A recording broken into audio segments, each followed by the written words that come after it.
So welcome back.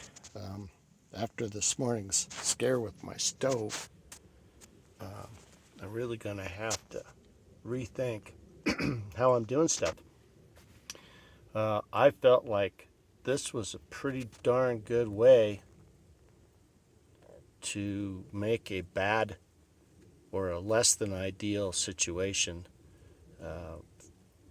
on this stove a little bit more secure, but obviously clamps are not really the answer. They loosen up, so I don't know if you have to tighten them up a lot. What you have here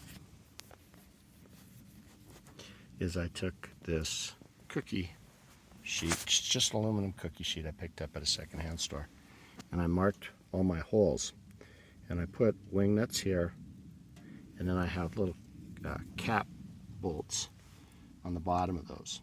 So when you disassemble this, you take the cap bolt off the bottom of this, and then you take these off right here, and you leave the wing nut down here on, and you leave this wing nut on, and you leave them on the rods, and then it makes it pretty easy to assemble this stove.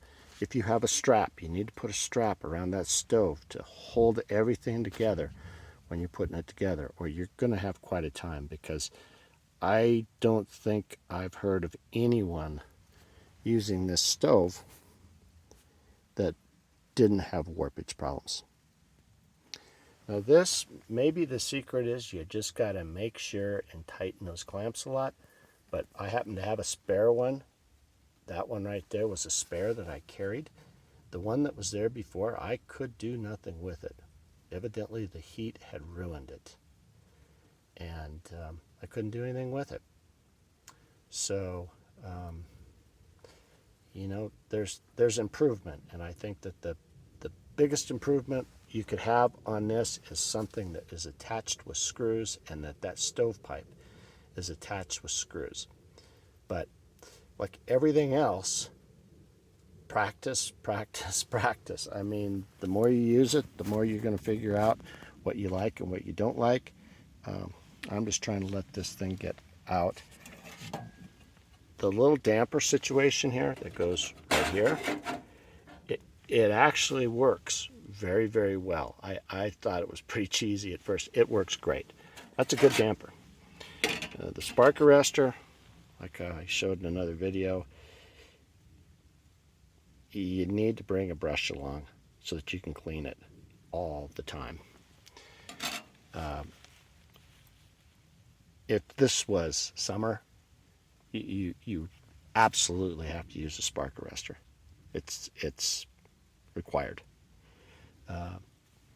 But here in the wintertime, it's not such a big deal.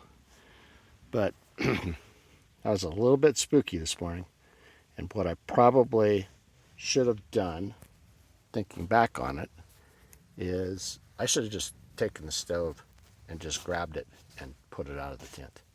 That's what I should have done. Anyway, always an adventure.